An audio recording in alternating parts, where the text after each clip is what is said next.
नमस्कार. राष्ट्रप्रथम संकल्प देशहिताचा या यूट्यूब चॅनलच्या निवडणुकीची रणधुमाळीच्या विशेष कार्यक्रमात मी स्नेहा दिनेश जोशी आपणा सर्वांचं हार्दिक स्वागत करते. अहिल्यानगर महानगरपालिकेच्या निवडणुकीमध्ये प्रभाग क्रमांक 11 मधील क गटासाठी होणारी लढत अतिशय चुरशीची मानली जाते. या लढतीमध्ये 4 महिला उमेदवार एकमेकांसमोर निवडणुकीच्या रिंगणात उतरले आहेत.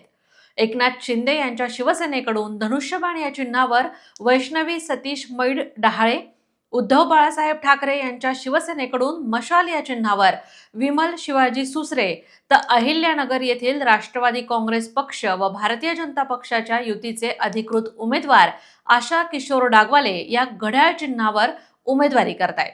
यामध्ये चौथ्या उमेदवार प्रभागातील विद्यमान नगरसेविका, परंतु ज्यांची उमेदवारी भारतीय जनता पक्षानं ऐनवेळी डावलली अशा अपक्ष उमेदवारी करत असणाऱ्या सोनाली अजय चितळे या 4 उमेदवार एकमेकींच्या समोर निवडणुकीच्या मैदानात उतरलेल्या पाहायला मिळतात.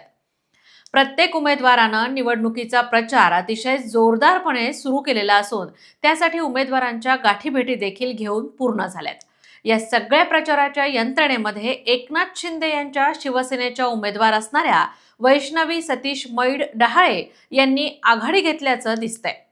सतीश मैड यांचा या प्रभागात गेल्या 40 ते 45 वर्षांपासूनचा समाजातील प्रत्येक घटकाशी असणारा जिव्हाळ्याचा संपर्क, त्यांच्या कार्यानं त्यांनी समाजात निर्माण केलेली आपली ओळख आणि धनुष्यबाण या चिन्हासाठी तसंच हिंदुत्वासाठी त्यांचं संपूर्ण आयुष्याचं समर्पण या गोष्टीची चर्चा प्रभाग क्रमांक 11 मध्ये होतीये.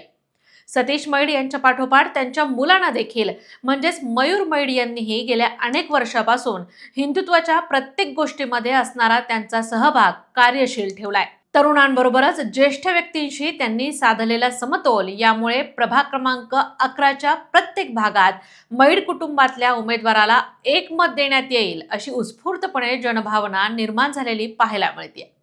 अहिल्यानगर महानगरपालिकेच्या निवडणुकीसाठी 15 तारखेला मतदान होत असून दुसऱ्याच दिवशी 16 जानेवारी रोजी निवडणुकीचा निकाल लागणार आहे. यामध्ये मतदारांनी आपला कौल कोणाच्या बाजूने दिलाय हे स्पष्ट होईलच. समाजात घडणाऱ्या निरपेक्ष आणि खऱ्या गोष्टी राष्ट्रप्रथम संकल्प देशहिताचा या चॅनलच्या माध्यमातून आम्ही आपणांसमोर घेऊन येणार आहोत. आमच्या या चॅनलला पाहण्यासाठी लाईक करा, शेअर करा, सबस्क्राईब करा. धन्यवाद.